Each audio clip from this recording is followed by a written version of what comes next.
আমাদের নেতা জনাব তারেক রহমান বেশ কয়েকবার বলেছেন যে আমরা তৃতীয় ভাষা শুরু করতে চাই বাংলাদেশে, অর্থাৎ বাংলা এবং ইংরেজির পাশাপাশি তৃতীয় এমন একটা ভাষা যেটা জবের সাথে সরাসরি সম্পৃক্ত রয়েছে, এমন একটা ভাষা যেখানে বাংলাদেশে বসে ফ্রিল্যান্সিং বা আউটসোর্সিং এর কাজ করতে পারবে, কিংবা বাংলাদেশ থেকে সরাসরি সেই ভাষা শিক্ষার মাধ্যমে জাপান বা কোরিয়া গিয়ে কাজ করতে পারবে। ক্লাস 6 থেকে আমরা এটা শুরু করতে চাই এবং ক্লাস 6 থেকে 12 এখানে কোনো গ্রেড থাকবে না, প্রাথমিক যে পরিকল্পনা তাতে পাস অথবা ফেল থাকবে। দেশের প্রতিটি জেলাতে একটা করে সাবজেক্ট আমরা পিক করব, নরমালি সেই জেলা থেকে বিদেশে যে দেশটাতে যাচ্ছে তার সাথে সম্পৃক্ত থাকবে, অর্থাৎ যে জায়গা থেকে জাপানে বেশি মানুষ যাচ্ছেন সেই জায়গার স্কুলগুলোতে আমরা জাপানিজ ভাষা, যেখান থেকে কোরিয়াতে বেশি যাচ্ছেন সেখানে কোরিয়ান ভাষা, যেসব জায়গা থেকে যাচ্ছেন না সেসব জায়গায় চাইনিজ ভাষা, যেন আমরা গ্লোবাল মার্কেটটাকে আমাদের সাধারণ শিক্ষার্থীদের কাছে পৌঁছে দিয়ে তাদেরকে গ্লোবাল সিটিজেন হিসেবে লোকালি গড়ে তুলতে পারি। আমাদের একটা অন্যতম লক্ষ্য আমাদের টার্সিয়ারি লেভেলে, বিশেষভাবে ন্যাশনাল ইউনিভার্সিটিতে ইন্ডাস্ট্রি একাডেমিক কোলাবোরেশন যেন আমরা বাড়াতে পারি,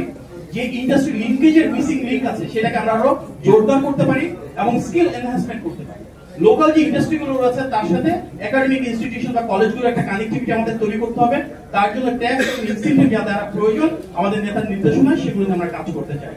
আমরা চাই আরো অনেক বেশি ইন্টার্নশিপের অপরচুনিটি তৈরি হোক, দেশ জুড়ে অ্যাপ্রেন্টিসশিপের জন্য যে লিঙ্কেজ তৈরি করা প্রয়োজনগুলোকে ইকোসিস্টেম এনহ্যান্সমেন্টের মাধ্যমে সিনার্জিস তৈরি করতে পারি, অর্থাৎ একটা জেলাতে যেই সরকারি হাইটেক পার্ক রয়েছে বা সফটওয়্যার পার্ক রয়েছে সেটার সাথে লোকাল ইউনিভার্সিটি কানেক্টিভিটি থাকবে, লোকাল বিজনেসের কানেক্টিভিটি থাকবে, আমাদের ট্যাক্স ইনস্টিটিউট থাকবে, পলিসি থাকবে, তাহলে কিন্তু আমরা আরো অনেক বেশি এমপ্লয়মেন্ট জেনারেট করতে পারি।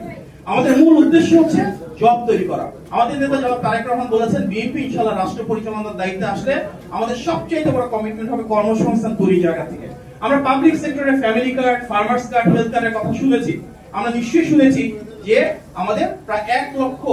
নারী নিয়োগ দেওয়া হবে, যাদের মূল দায়িত্ব হবে হেলথ কেয়ার হিসেবে, স্বাস্থ্যসেবা কর্মী হিসেবে প্রত্যন্ত অঞ্চলে তৃণমূলে ছড়িয়ে দেওয়ার জন্য। এর মাধ্যমে আমরা ব্যাপকভাবে পাবলিক সেক্টরে যেমন কর্মসংস্থান তৈরি করব,